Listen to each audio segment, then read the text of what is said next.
O Senhor esteja convosco. Proclamação do Evangelho de Jesus Cristo segundo Mateus. Naquele tempo, disse Jesus aos seus discípulos: Não penseis que vim abolir a lei e os profetas. Não vim para abolir, mas para dar-lhes pleno cumprimento. Em verdade eu vos digo, antes que o céu e a terra deixem de existir, nenhuma só letra ou vírgula serão tiradas da lei, sem que tudo se cumpra. Portanto, quem desobedecer a um só desses mandamentos, por menor que seja, e ensinar os outros a fazerem o mesmo, será considerado o menor no reino dos céus. Porém, quem os praticar e ensinar, será considerado grande no reino dos céus. Palavra da salvação.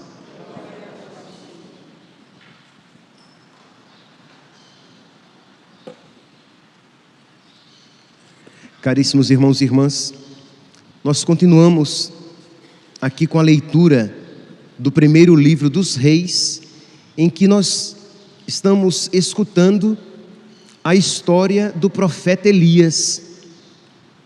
E para que nós bem possamos compreender, é importante que nós tenhamos em mente o contexto histórico do profeta Elias, para que tenhamos uma compreensão mais profunda. Ora, vocês sabem que o povo de Deus, depois da morte do rei Salomão, o povo de Deus foi dividido em dois reinos. O reino do sul, que ficou fiel à casa de Davi, que pertencia à linhagem davídica, e o reino do norte, que não era descendente da casa de Davi. E Acabe, o rei contra o qual o profeta Elias está entrando em choque, é do reino do norte, não é do reino do sul. De modo que Acabe, ele queria sustentar o seu reino, porque Jerusalém, a cidade santa, o templo ficava no reino do sul. Então, com muita facilidade, o povo poderia voltar a querer a união com o reino do sul. Então, Acabe promove o reino, o culto a Deus lá no reino do norte. E além disso, ele procura se casar com uma princesa estrangeira, a filha de Et-Baal. Pelo nome já vemos que o rei é ligado a Baal, Et-Baal. Ele se casa com Jezabel, uma princesa pagã, a filha do rei de Sidônia, para ter uma segurança política, que se por acaso houver uma rebeldia, uma luta, uma tentativa do reino do sul para tomar o norte, ele está resguardado. Só que, ao se casar com uma princesa pagã, ele abre as portas para o paganismo no reino do norte. E isso acontece. Por influência de Jezabel, ele constrói um templo para Baal na Samaria. E ele não só constrói que já seria algo horroroso, mas ele não só constrói um templo para Baal na Samaria, como ele também cultua Baal. Então vocês podem imaginar aqui a loucura, a confusão na cabeça do povo, que deveria adorar o Senhor verdadeiro, Adonai, mas que o seu rei também adorava o Senhor, Baal, porque Baal significa isso, Senhor. Então, uma confusão, um sincretismo religioso, um relativismo, porque no fim das contas, o que importa é adorar a Deus.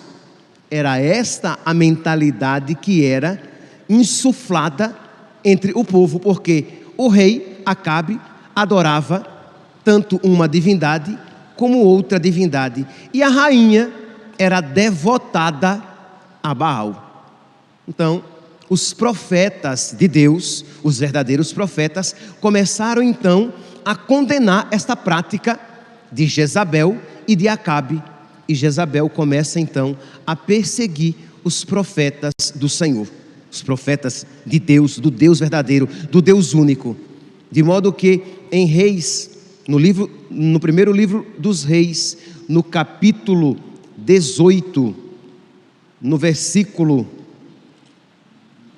se eu encontrar aqui vocês agradecem, no capítulo 18, tá certo? No versículo 19, nós iremos ver que Abdias, ele tinha, no versículo 2, Reis, 1 Reis, capítulo 18, versículo 2, Abdias, um intendente de Acabe, um secretário, um ministro de Acabe, mas um ministro piedoso, ele tinha escondido 100 profetas, 50 em uma caverna e 50 em outra caverna, e ele mesmo, Abdias, se responsabilizou para manter a alimentação daqueles profetas escondidos, porque estavam sendo perseguidos por Jezabel. Então esse era o contexto, a divisão e a perseguição, e entre o povo um certo relativismo religioso, porque ninguém mais sabia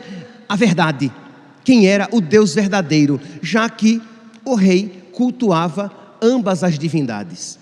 Então o profeta Elias, que também tinha fugido e se escondido no deserto, o profeta Elias, ele proclama a seca: não choverá mais até que eu diga o contrário. E diz então que por quase 4 anos Israel fica sem chuva. Então vocês podem aqui imaginar a seca, a carestia, a fome, a doença, todas essas desgraças. Então é nesse contexto que nós devemos ouvir então aqui a partir do versículo 20 do capítulo 18 do primeiro livro dos Reis, que diz então que Elias se encontra com Abdias, lembra daquele que havia escondido os 100 profetas? Elias se encontra com Abdias e diz: vai dizer a Acabe que eu quero me encontrar com ele. Abdias está com medo, mas obedece, vai, e Acabe então vai se encontrar com Elias. Quando Acabe viu Elias, diz: este aqui, eis aí, o perturbador de Israel. Porque tinha profetizado desgraças, estava criticando a idolatria. Então para Acabe ele estava perturbando o reino. Como dizem às vezes, quando alguém começa a falar o quê? Que só existe um Deus verdadeiro, que só existe uma religião verdadeira. Ao invés de nós nos perguntarmos se isso é verdade ou não, começa a dizer: ah não, aquela pessoa é muito radical, aquela pessoa, aquele pregador, aquele padre é muito polêmico. A questão aqui é: aquele pregador é polêmico, é radical, ou existe ou não existe um único Deus que deve ser adorado, ou todas as religiões são boas? Existe ou não existe uma única religião deixada por Jesus Cristo na terra, ou tanto faz a religião que você segue? É uma pergunta lícita, e eu acredito profundamente, e esta é a fé católica, que só existe um Deus verdadeiro e uma religião fundada por nosso Senhor Jesus Cristo aqui na terra, fora da qual não há salvação: a Igreja Católica. Esta é a nossa fé, e fé de mais de 2000 anos. Pois bem, mas Acabe, quando viu Elias, disse: eis aí o perturbador de Israel. E Elias responde: não sou eu o perturbador de Israel, mas tu e a casa do teu pai, porque abandonaste os preceitos do Senhor e seguiste aos Baals.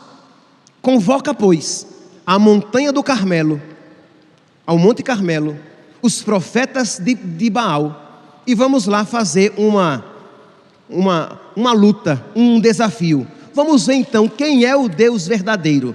Aí vem então versículo 20: naqueles dias Acabe convocou todos os filhos de Israel e reuniu os profetas de Baal no Monte Carmelo. Então Elias, aproximando-se de todo o povo, disse: até quando andareis mancando com os 2 pés?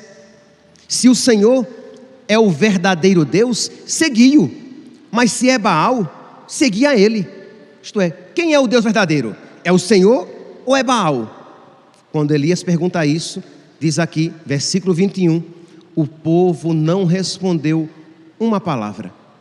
O povo já não sabia mais quem era o Deus verdadeiro, porque durante anos, este sincretismo religioso, esta mistura indiscriminada, bagunçada de religiões, foi vivida ali naquele reino, e o povo já não sabia mais quem era o Deus verdadeiro, se era o Senhor ou Baal.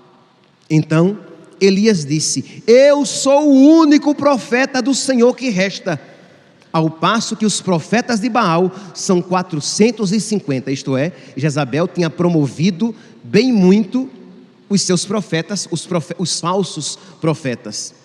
Pois bem, dei-nos 2 novilhos, e que eles escolham um novilho, e depois de cortá-lo em pedaços, coloquem-no sobre a lenha, mas sem pôr fogo por baixo, e eu prepararei depois o outro novilho. Então era Elias contra os 450 profetas de Baal. Mas, meus irmãos, por mais que nós achemos que era 1 contra 450, a luta não estava em desvantagem, porque era Deus contra aqueles 450 falsos profetas, porque Elias era o profeta do Senhor. Assim devemos nós nos comportar quando nos encontramos diante de humanamente falando, de uma batalha desproporcional. Nós devemos dizer: se Deus é por nós, quem será contra nós? Nós devemos dizer como Davi, quando foi lutar contra Golias, disse: eu vou contra ti, mas com o Deus verdadeiro.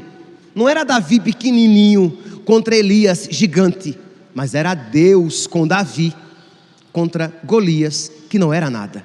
Então, quando nós nos encontrarmos em situações difíceis na nossa vida, em que nós tendermos a olhar a nossa pequenez, confiemo-nos a Deus. E se nós estivermos na graça de Deus, se nós estivermos em estado de graça, Deus estará conosco.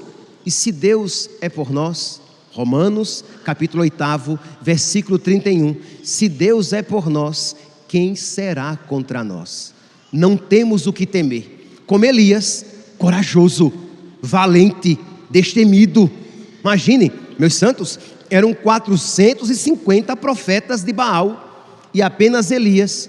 E Elias estava com toda a coragem. E diz então que os profetas de Baal começaram a fazer a sua pantomima, o seu culto, invocando Baal desde as 6 da manhã até meio-dia. Deu meio-dia e nada tinha acontecido. O sacrifício estava lá, a oferenda estava lá e nenhum fogo tinha descido do céu. E diz então que Elias, gosta aqui dessa maldadezinha dele, ele começa então a dizer: cadê Baal? Ele é Deus, então ele deve estar ocupado. Vamos, gritem mais forte. E nada acontece. Aí vem então o momento de Elias entrar em ação. Versículo 26. Eles tomaram o novilho que lhes foi dado e prepararam-no. Versículo 30. Então Elias disse a todo o povo: aproximai-vos de mim. Todo o povo veio para perto dele, e ele refez o altar do Senhor que tinha sido demolido. Tomou 12 pedras, segundo o número das tribos dos filhos de Jacó, a quem Deus tinha dito: teu nome será Israel, e edificou com as pedras um altar ao nome do Senhor. Fez em redor do altar um rego capaz de conter 2 medidas de semente.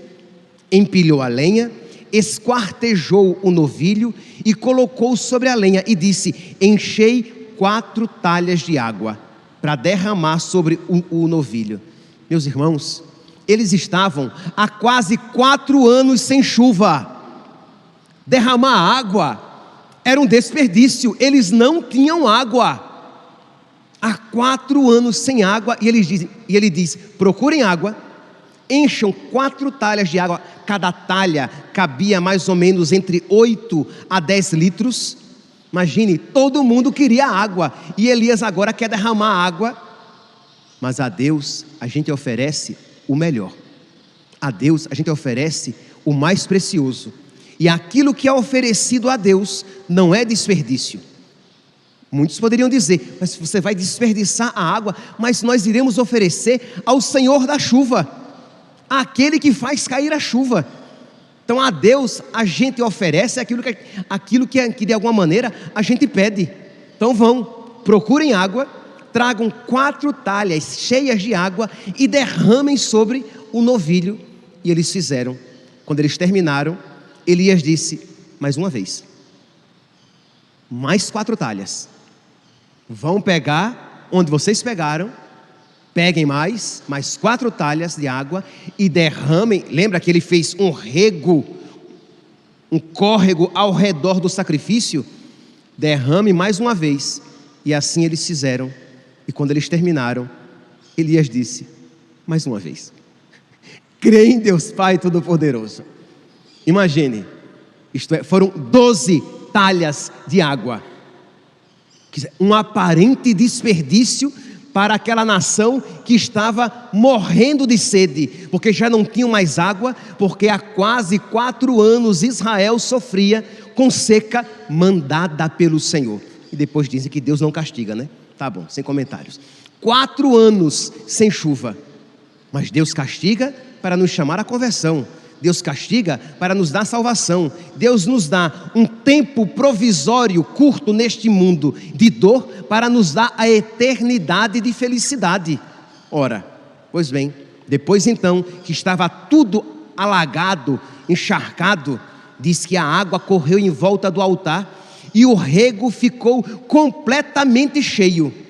Chegada a hora do sacrifício, o profeta Elias aproximou-se e disse: enquanto os profetas de Baal rezaram das 6 da manhã até depois de meio-dia, a oração de Elias é curtinha, não dá nem 1 minuto. Vamos lá, vocês podem até cronometrar aí. Eu vou fazer a oração que Elias fez. Enquanto os 450 profetas de Baal rezaram quase que 10 horas, Elias reza: Senhor, Deus de Abraão, de Isaque e de Israel, mostra hoje que tu és o Deus de Israel e que eu sou teu servo e que é por ordem tua que fiz estas coisas. Ouve-me, Senhor, ouve-me, para que este povo reconheça que tu, Senhor, és Deus e que és tu que convertes os seus corações. Terminou. Foi esta a oração. Elias pediu que Deus mostrasse que só ele era Deus, que Baal não era Deus, e que só ele converte os corações, que Baal não converte coração de ninguém, e só ele ouve as preces, que Baal não ouve a prece de ninguém. E diz então que caiu o fogo do Senhor, que devorou o holocausto, a lenha, as pedras e a poeira, e secou a água que estava no rego. Vendo isso, o povo prostrou-se com o rosto em terra, exclamando: é o Senhor que é Deus, é o Senhor que é Deus. Meus irmãos, a leitura era longa, não deu para falar muito, porque senão eu vou me alongar demais, mas percebe aqui o quanto é uma realidade cara no Antigo Testamento e no Novo Testamento, e durante toda a história da igreja, esta verdade que só existe um Deus verdadeiro que deve ser adorado. Esta verdade que este Deus verdadeiro deve ser seguido e servido. Que nós exorcizemos das nossas almas, das nossas famílias, esta ideia má, este sincretismo religioso que tem se infiltrado cada vez mais, até mesmo nas nossas comunidades, na mentalidade de muitos católicos, que o que importa é ter um Deus. O que importa é ter alguma religião, que o que importa é ter boas intenções no coração, quando a fé bíblica, a fé católica, presente na Sagrada Escritura, e nesses mais de 2000 anos de cristianismo, é que só existe um Deus verdadeiro que deve ser adorado, e uma religião deixada pelo Filho de Deus aqui na terra, fora da qual não há salvação. a Igreja Católica. Que Deus nos conceda esta fé cada vez mais firme no nosso coração e que nós, como Elias, não tenhamos medo de, por esta fé, sofrer e padecer. Louvado seja nosso Senhor Jesus Cristo, para sempre seja louvado. O Senhor esteja convosco. Proclamação do Evangelho de Jesus Cristo segundo Mateus. Naquele tempo, disse Jesus aos seus discípulos: se a vossa justiça não for maior do que a justiça dos mestres da lei e dos fariseus, vós não entrareis no reino dos céus. Vós ouvistes o que foi dito aos antigos: não matarás. Quem matar será condenado pelo tribunal.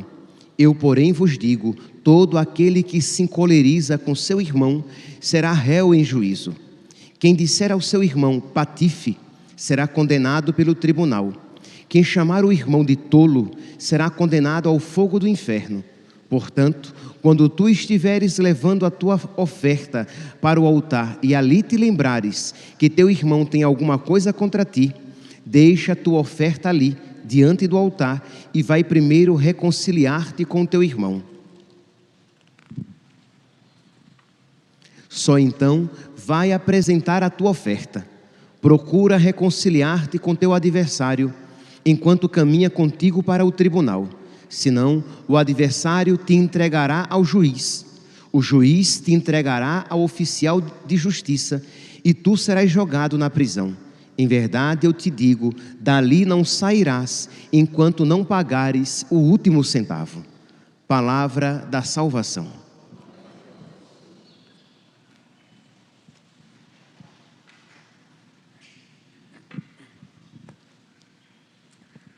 Caríssimos irmãos e irmãs, continuamos com a leitura do livro dos Reis, que nos apresenta a situação imediatamente após a vitória de Elias contra os profetas, os 450 profetas de Baal. Diz então, a primeira leitura de ontem terminava dizendo que o fogo desceu do céu, mostrando que Elias era o verdadeiro profeta do Senhor.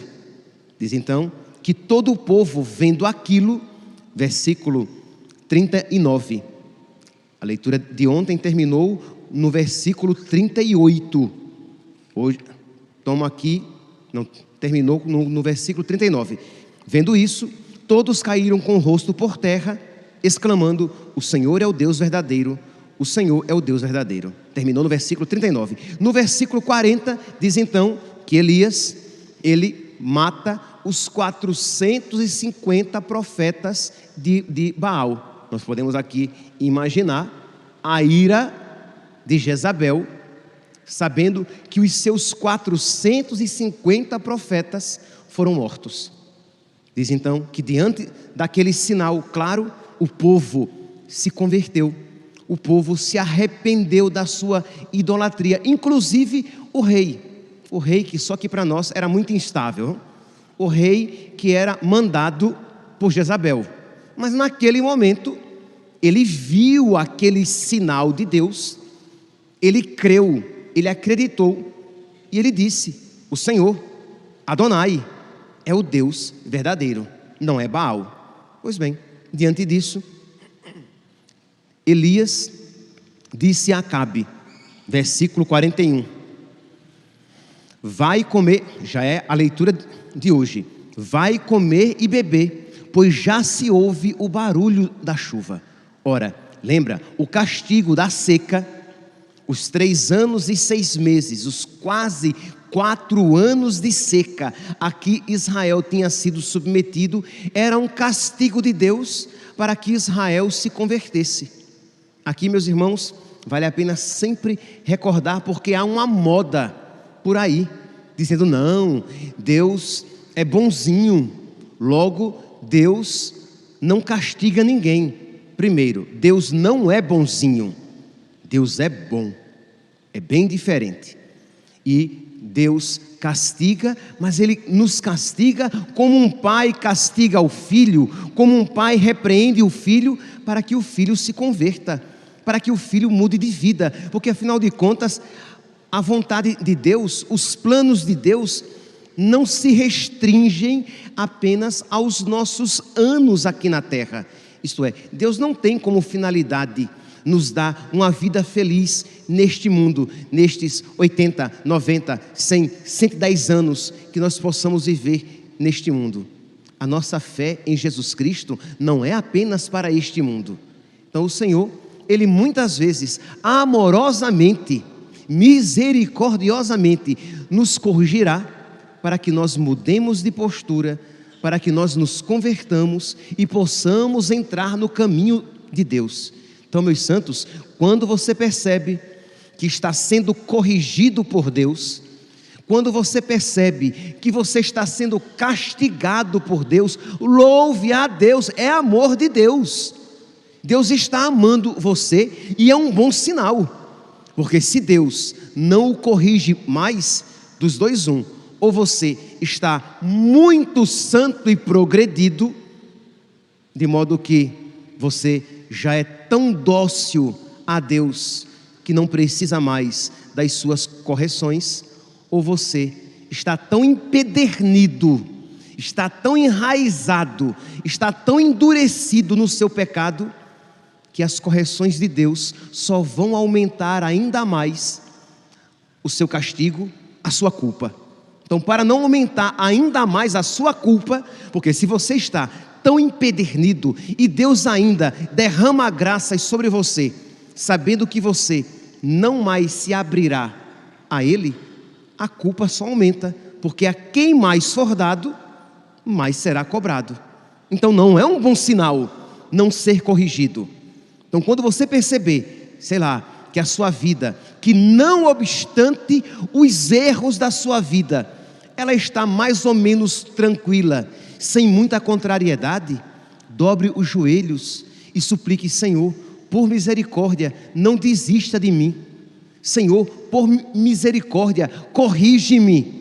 Senhor, ouse dizer isso, como quem sabe que está pedindo isso a um pai amoroso: Senhor, por misericórdia, castiga-me. Quem tem coragem de dizer isso? Quem confia, quem crê em Deus amoroso, diz: Senhor, por misericórdia, castiga-me.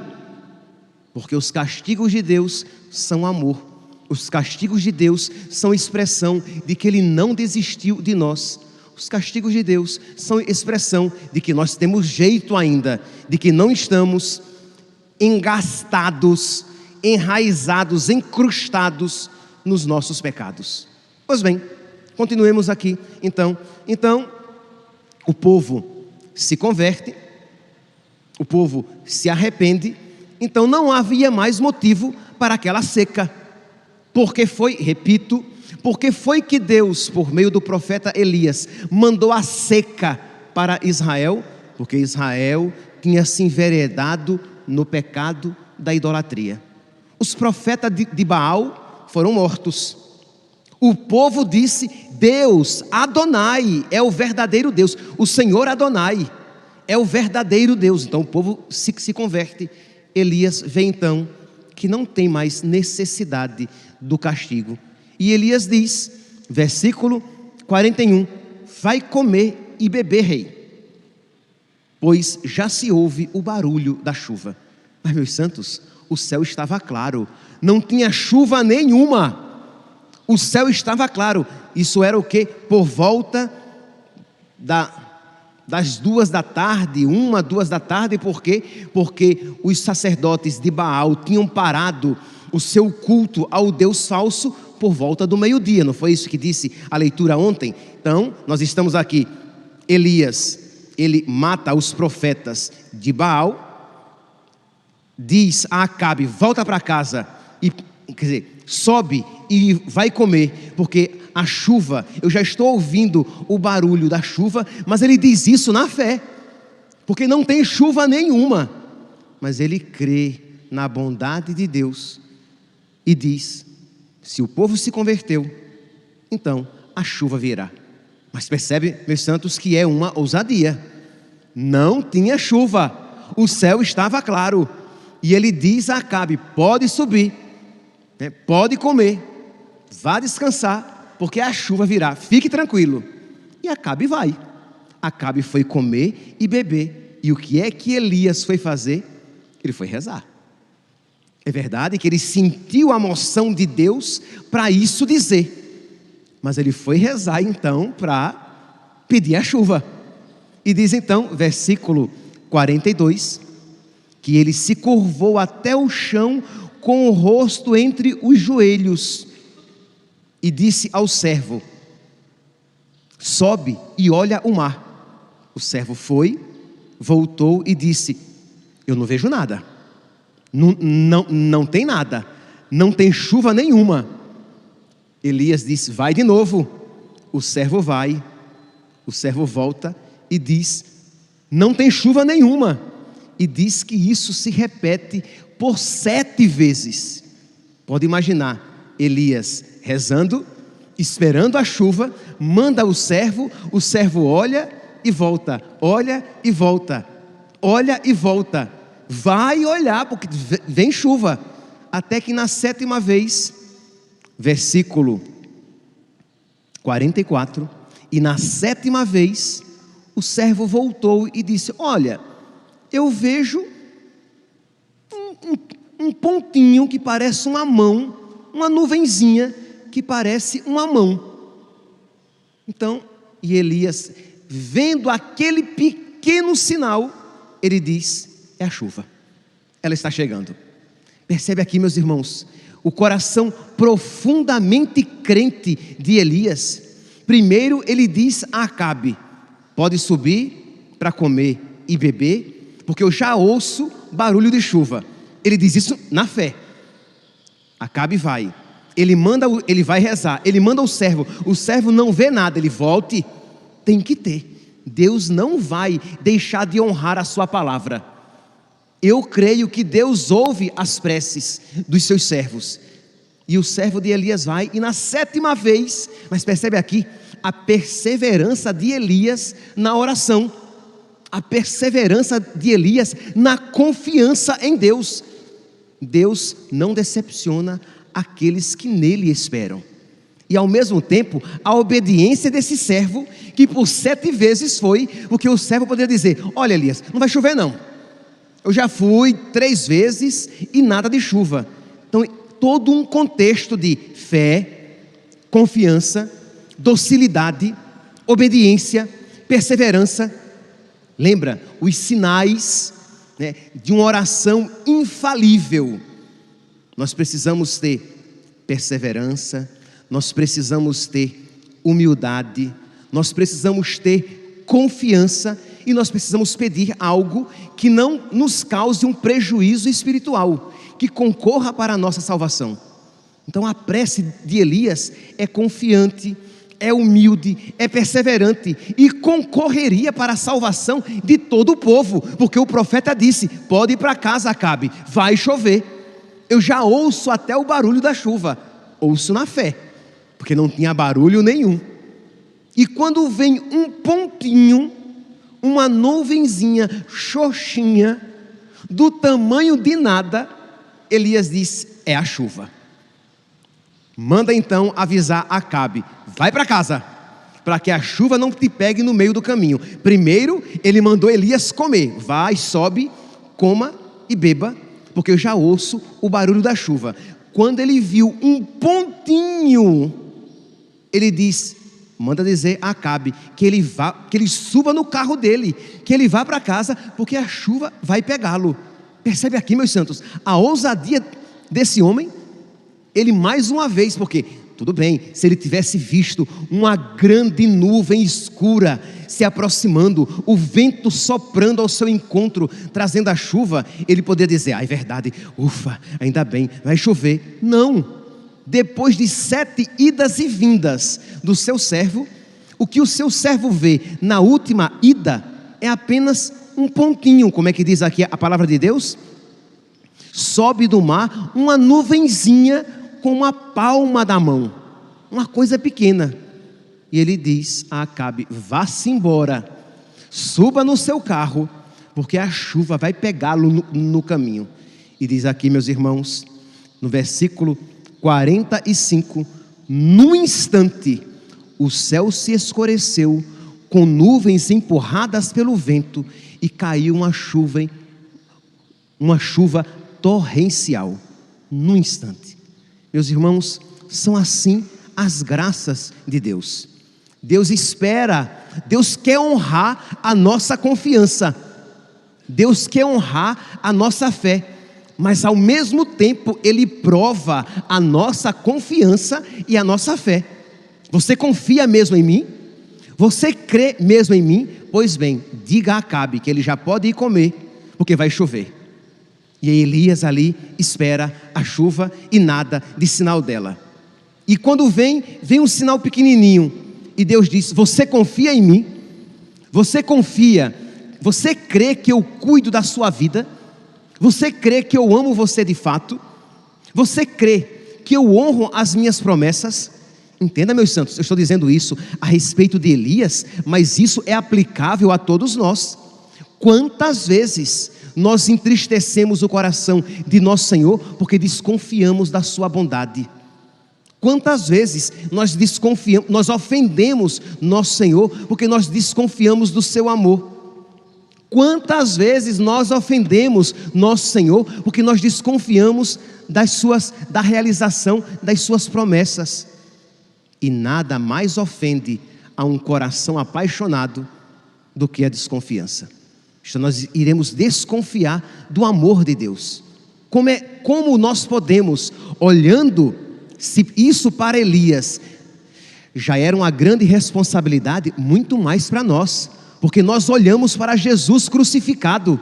E como é que nós podemos desconfiar do seu amor? Nós iremos receber Jesus Cristo que se faz coisa, isto é, Jesus Cristo que se faz pão. Entenda, a verdade aqui é o pão que se faz Jesus, mas o que eu quero aqui expressar é a aparente coisificação de Deus para se fazer alimento, para que nós possamos comungar o seu corpo, sangue, alma e divindade. Como é que nós podemos duvidar do seu amor? Ele, o Deus eterno e infinito, que se faz uma criancinha pobre, deitada num coxo, uma criancinha aquecida pelos animais. Por quê? Porque não havia lugar na hospedaria dos homens para acolhê-lo. Como nós podemos duvidar do amor desse Deus por nós? Nós não podemos. Então, espera no Senhor e tem coragem. Espera no Senhor. Confia no Senhor e tem coragem. Confia no Senhor, como Elias confiou, como Elias esperou. Esperou ali durante as 7 idas e vindas do seu servo.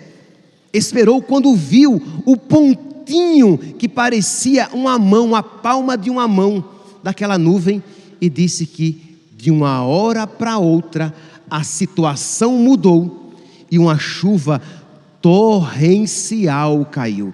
Uma chuva caudalosa, uma chuva copiosa, uma chuva abundante. Não foi um chuvisco, não foi uma garoa que caiu, foi uma chuva, está aqui, versículo 45, uma chuva torrencial, uma chuva abundante, uma grande chuva.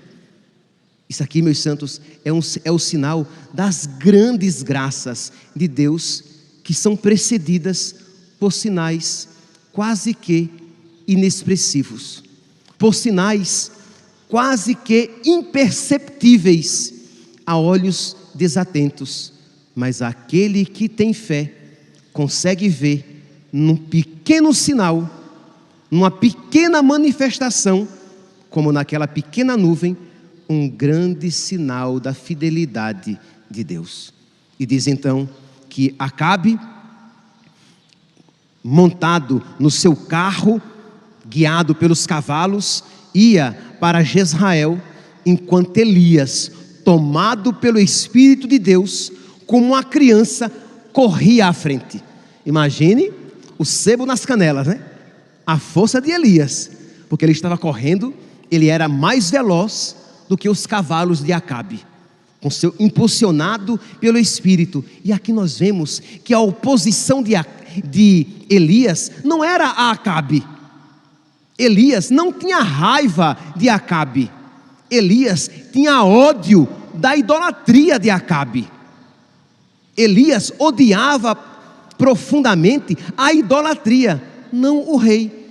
Quando o rei se converteu, ele é agora um servo menino que vai correndo à frente, precedendo o rei, ambos banhados pela chuva, pela bênção de Deus. Meus irmãos, peçamos a nosso Senhor por intercessão de Santo Elias, peçamos a nosso Senhor por intercessão de São José de Anchieta, esta confiança, esta fé segura, firme na bondade de Deus, no amor de Deus, nas promessas de Deus. Peçamos a Deus por intercessão de Santo Elias, de São José de Anchieta, esta docilidade a Deus, de aceitar os sinais que Deus nos oferece e os tempos de Deus. Nós às vezes queremos as graças de Deus, mas queremos para agora. Mas Deus tem os seus tempos e momentos. Imagine Elias rezando, o servo indo e voltando por 7 vezes. E Elias esperou perseverantemente na oração. Ele não se impacientou. Ele não se levantou e disse: agora chega. Deus disse que mandaria chuva e não mandou nada. Ele perseverou. E quando um sinal quase que insignificante lhe foi enviado, ele o acolheu e nele se apoiou. É a chuva que vem, e a chuva veio de forma torrencial. Que Santo Elias, que São José de Anchieta intercedam por nós, para que esta docilidade, esta perseverança e esta humildade na oração estejam presentes também na nossa oração. Louvado seja nosso Senhor Jesus Cristo, para sempre seja louvado. O Senhor esteja convosco. Proclamação do Evangelho de Jesus Cristo segundo Mateus. Naquele tempo, disse Jesus aos seus discípulos: ouvistes o que foi dito, não cometerás adultério. Eu, porém, vos digo, todo aquele que olhar para uma mulher com o desejo de possuí-la, já cometeu adultério com ela no seu coração.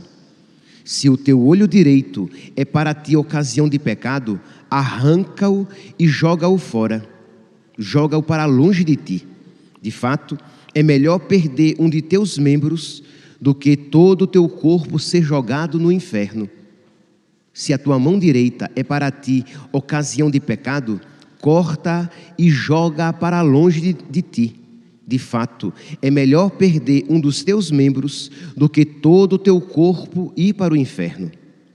Foi dito também: quem se divorciar de sua mulher, dê-lhe uma certidão de divórcio.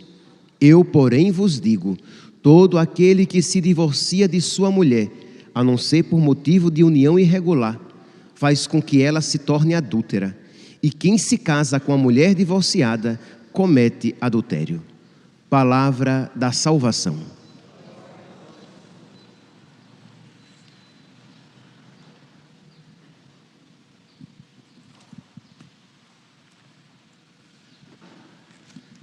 Caríssimos irmãos e irmãs, nós continuamos ainda com esse relato inspirador da vida do profeta Elias. Então, ontem nós víamos Elias que tinha alcançado de Deus a graça de voltar a chover. Os profetas de Baal foram vencidos. Elias se encontra com Acabe. Nós vimos toda a sua súplica e ele esperando que a chuva acontecesse. Ele viu aquele pequeno sinal, aquela pequena nuvem vindo à distância. Ali ele viu que era chuva chegando e ele corre à frente do carro como uma criança, à frente do carro puxado a cavalos de Acabe, e ele corre anunciando a chuva e glorificando a Deus pela graça que havia chegado. Mas já era de esperar, né? A rainha Jezabel ficou profundamente irada. Por quê? Porque os seus sacerdotes, os sacerdotes de Baal, lembrem-se que a rainha Jezabel era pagã e era seguidora dos profetas de Baal, era discípula. Quando ela soube então que os seus profetas, que os seus 450 profetas tinham sido mortos, ela diz, capítulo 19, 1 Reis, capítulo 19, versículo 2: a rainha mandou um mensageiro a Elias para dizer-lhe que os deuses me tratem com todo o rigor, se amanhã, a esta mesma hora, eu não fizer contigo o que tu fizeste aos meus profetas. E diz então que o profeta Elias, versículo 3, teve medo e partiu para salvar a sua vida. Aqui, meus santos, a gente vê essa dificuldade, muitas vezes, na vida do servo de Deus. Isto é, ele crê que Deus é todo-poderoso, ele sabe que Deus é todo-poderoso, ele já viu muitos sinais grandiosos de Deus realizados por meio dele, na vida de outras pessoas, mas às vezes esses sinais grandiosos se ausentam da nossa vida. O profeta Elias foi instrumento de grandes sinais. Ele tinha acabado de testemunhar um grandiosíssimo sinal que Deus realizou por meio dele, isto é, a súplica de Elias. Deus fez descer fogo do céu que consumiu o sacrifício. A súplica de Elias, aquela chuva que havia cessado pela voz de Elias, que Elias disse, não vai chover mais aqui, até que eu diga o contrário. E por 3 anos e 6 meses, não choveu. E quando Elias disse que a chuva virá, a chuva veio. Mas agora, ele tem que correr, porque a rainha quer matá-lo. Isto é, por que Deus então não me protege? Por que Deus então não coloca uma redoma de vidro ao meu redor, para que nenhum mal me aconteça? Quantas vezes, meus santos, nós permitimos que algum pensamento semelhante a esse passe pela nossa mente, pelo nosso coração? Por que é que Deus permite provações, sofrimentos e dificuldades na minha vida ou na vida de pessoas boas? Meus santos, nós aqui poderíamos nos estender sobre este tema, mas de uma coisa nós não podemos ter dúvidas: se Deus permite a provação, é porque Deus tirará um bem infinitamente maior para o proveito do seu servo. Então, se Deus permite o mal, é porque Deus tirará um bem maior, e tudo concorrerá para o bem daquele que ama a Deus. Mas isso nós sabemos, isso nós cremos, mas os nossos afetos, os nossos sentimentos, as sensações que existem em nós, nem sempre compartilham a nossa fé. Isto é, o desânimo, às vezes, toma conta do nosso coração. E foi o que aconteceu com este grande profeta. Nós estamos falando de um dos maiores profetas do Antigo Testamento. De um dos maiores profetas. Pois bem, diz que quando isso acontece, quando Elias tem que fugir para não morrer, tem que se esconder, porque a rainha iria matá-lo, diz que um desânimo de morte se apossa do coração dele, ao ponto de ele desejar a própria morte. Imagine, meus santos, nós não estamos falando aqui de um profeta Jeremias melancólico e chorão. Jeremias era assim, era o seu temperamento. Então, que Jeremias por tudo chorasse, Tá bom, é o temperamento dele. Mas nós estamos falando de um profeta de fogo e aço. Nós estamos falando de Elias, um profeta fortíssimo por temperamento.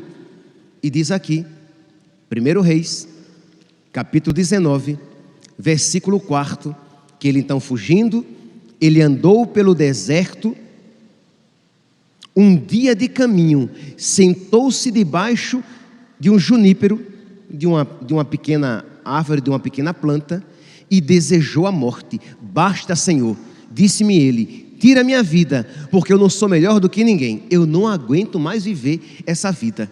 Eu não aguento mais carregar essa cruz. Se ele soubesse dessa expressão cruz, isso ele diria: eu não aguento mais carregar essa cruz. Eu não aguento mais viver essa vida. Eu não aguento mais esses sofrimentos que o Senhor está permitindo na minha vida. Eu não aguento mais, eu quero morrer. É melhor morrer do que viver assim. Talvez você, meu santinho, minha santinha, já tenha expressado algo assim. Então é consolador de alguma maneira quando você ouve um grande profeta isso dizendo, porque da mesma maneira que Deus o tirou daquele estado de desânimo, daquela situação de morte espiritual, Deus pode nos tirar também. Então não podemos nos entregar ao desespero, mesmo que o desânimo experimentemos. E diz então que Deus, que nunca abandona os seus, Deus envia um anjo e que alimenta Elias com pão, um pão sobre brasas, um pão e água, que são sinais, um sinal fugidio, um sinal fraco, frágil, um sinal tênue da Eucaristia, do corpo, sangue, alma e divindade. E diz então que Elias deitou-se por terra. Eu quero morrer, né? Eu estou acabado, eu não aguento mais essa cruz. Deitou-se por terra. O anjo veio e disse: levanta-te e come, pois tens ainda um longo caminho a percorrer. A tua missão não terminou ainda não. E diz então que ele se levanta. Elias olhou e viu junto à sua cabeça um pão cozido debaixo de cinzas e um vaso de água. Comeu, bebeu e voltou a dormir. Isto é, aquele alimento foi bom? Foi. Aquele momento de oração que você teve, parece que lhe deu um ânimo? Deu, mas foi uma chama, né, tênue, e que logo fez com que você desanimasse novamente. E foi o que aconteceu com Elias. Ele novamente se deitou.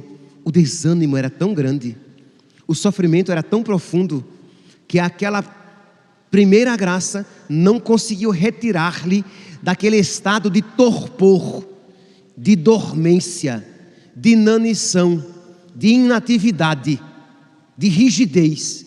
Ele estava parado, ele não aguentava mais. Mas Deus, o nosso Deus, meus santos, é o Deus da paz, que não nos deixa em paz. Então ele foi mais uma vez cutucar Elias: levanta, homem, você ainda tem uma missão a cumprir, você ainda tem um caminho a caminhar. Levanta, come e bebe. E tinha lá novamente pão e água. E diz então que ele come, bebe e recomeça o seu caminho. Pois bem, é esse o contexto da primeira leitura de hoje, que diz então que ele se põe a caminhar para o Horebe e caminha 40 dias e 40 noites. Naqueles dias, ao chegar ao Horebe, então agora ele chegou, é a primeira leitura de hoje. Até então foi apenas a contextualização. Ao chegar ao Horebe, o monte de Deus, o profeta Elias entrou numa gruta e passou uma noite. E eis que a palavra do Senhor lhe foi dirigida nestes termos: sai da gruta, sobe um monte diante do Senhor e permanece lá, porque o Senhor vai passar. Então ele vai e obedientemente, percebe aqui, meus santos, que a nossa vida espiritual, ela precisa ser pautada pela obediência. Que você pode dizer, mas por que é que Deus já não fez tudo o que tinha que fazer lá quando ele estava debaixo do junípero? Por que é que Deus quis alimentá-lo e quis que ele caminhasse 40 dias e 40 noites, isto é, um período de purificação? Ele fez uma quaresma, ele passou por esse período de purificação, porque olha, o deserto já é o lugar da penitência, e no deserto 40 dias, então já estava desanimado, já estava cansado, mas ele precisava daquilo, meus santos. É como quando Deus nos leva a um caminho de penitência, do qual muitas vezes nós não gostamos, mas do qual nós sempre precisamos. E é por isso que Deus nos leva por esse caminho. E cada um aqui sabe a situação de purificação, de penitência, pela qual o Senhor esteja nos levando, nos guiando.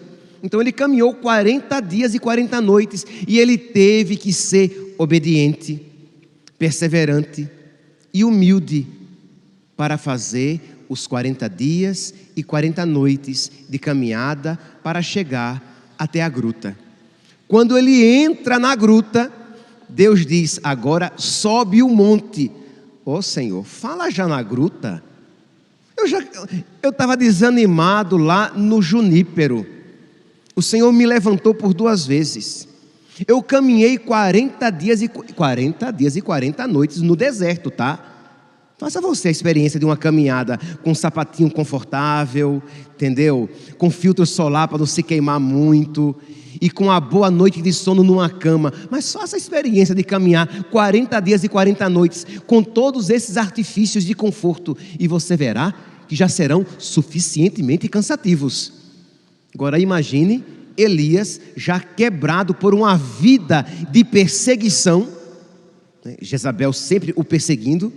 Ele agora nesse momento de desânimo, de estresse, de fadiga, de cansaço, de estafa, de desânimo, de aridez espiritual, ele caminha 40 dias e 40 noites, e não pense que caminhava que o seguia um caminhão com comidas sempre que ele tivesse fome. Então 40 dias de provação. Ele chega à gruta, não foi nenhum hotel, foi uma gruta, um buraco na rocha. Mas tá bom, aqui eu vou descansar.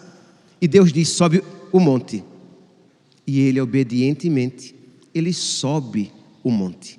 E diz aí, como é que diz aqui a ordem? Veio então um vento impetuoso, e ele lá em cima, tá? Então não é que foi agradável aquele vento, veio aquele vento impetuoso, e Deus não estava naquele vento. Veio então um vento tão forte que desfazia as montanhas e quebrava os rochedos. Um vendaval, um furacão, um negócio assim. E estava lá Elias aguentando toda aquela situação em cima do monte. Mas o Senhor não estava no vento. Depois do vento veio um terremoto, um abalo sísmico, e ele em cima do monte. Mas o Senhor não estava no terremoto, não estava naquele abalo sísmico. Passando o terremoto, veio o fogo, e Deus não estava no fogo. E depois ouviu-se o murmúrio de uma leve brisa, e ali sim, Deus estava naquela brisa. E ele pôde se encontrar com Deus naquela brisa. Meus irmãos, aqui o quanto é importante aprender a enxergar a presença de Deus e os sinais de Deus nos pequenos acontecimentos da vida, nas realidades mais sutis. E compreendendo ali um sinal, dá o nosso assentimento de fé, isto é, Senhor, eu creio. Porque 2 coisas, 2 ensinamentos nós podemos tirar daqui, e eu termino. Primeiro, nós gostamos de grandes sinais de Deus na nossa vida, de sinais assim extraordinários. E nem sempre, normalmente, o Senhor não nos concede sinais extraordinários, mas o Senhor nos concede sinais da sua presença, do seu amor, do seu cuidado, da sua providência, da sua presença na nossa vida, ao nosso lado. Mas muitas vezes são sinais sutis, e que se no nosso peito habitar um coração dócil, humilde, obediente, o nosso coração vai discernir naquele simples sinal, um sinal de Deus. Naquele simples acontecimento, um sinal de Deus. Mas só isso percebe um coração dócil, humilde e obediente. Um coração revoltado, que quer tudo do seu jeito e que não quer fazer a vontade de Deus, não verá nos simples acontecimentos da vida sinais de Deus. Se Elias não tivesse se levantado por 2 vezes, comido aquele pão, bebido aquela água, obedecido à voz do anjo e começasse a fazer o caminho no deserto, se Elias não tivesse caminhado os 40 dias no deserto, se Elias não tivesse saído da rocha, da gruta e subido o monte, ele não teria discernido Deus naquele sinal. Mas como ele foi humilde, obediente e perseverante nas humilhações, ele se tornou capaz de perceber Deus nos pequenos acontecimentos da vida. Este é o pequeno ensinamento que nós devemos levar para a nossa vida. O segundo, meus santos, é que os sinais de Deus não nos obrigam à fé. Deus nos dá sinais, mas nós precisamos dar o nosso assentimento àquele sinal. Nós às vezes queremos um sinal que não reste dúvida de que foi Deus. Imagine se quando eu estava para entrar no seminário, eu quisesse que Deus dissesse: ó Verlan, entre no seminário, eu quero você padre. Eu nunca teria entrado no seminário, porque eu nunca ouvi Deus dizendo: ó Verlan, entre no seminário, eu quero você padre. A gente recebe os sinais e vai discernindo a vontade de Deus. Então isso é também na nossa vida. Deus às vezes está lhe dando os sinais de que você precisa para você se converter, para você tomar um caminho, mas você quer um sinal inequívoco, porque você não quer ter fé. Porque a fé é a certeza a respeito do que não se vê. Então é claro que os sinais de Deus sempre vão deixar a possibilidade de eu duvidar. E se não for? É o seu assentimento de fé. É claro, por exemplo, que nós temos muitos sinais da existência de Deus, mas nós não temos provas científicas, isto é, provas que nos obriguem a acreditar que Deus existe. Você vai ter que dar o seu salto na fé. Os sinais foram dados, mas não são sinais que nos isentam da fé. É claro que nós temos sinais do amor de Deus, mas esses sinais não nos obrigam a acreditar. Eu posso optar por duvidar do amor de Deus. É por isso que a fé é sempre necessária. E é por isso que é pecaminoso aquele pedido, quando você fica pedindo sinais e sinais e sinais de Deus, quando na verdade você não quer ter fé. E você fica pedindo sinais cada vez mais claros, mais claros, mais claros, para que não reste dúvida de que aquilo é de Deus, porque você não quer dar o passo e dizer: Senhor, eu creio, e eu farei a tua vontade. Entende, meus santos? É neste sentido que Jesus diz: essa geração é má, me pede um sinal, mas não lhe será dado nenhum sinal, a não ser o sinal de Jonas, isto é, a pregação. Porque eles ficam pedindo sinais porque não querem crer.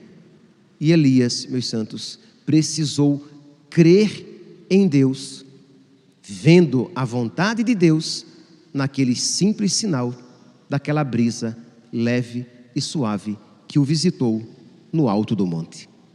Que Deus, meus santos, nos fortifique a fé, abra os olhos do nosso coração e da nossa alma, para que nós aprendamos a discernir a presença, a bondade e a vontade de Deus nos simples acontecimentos da nossa vida.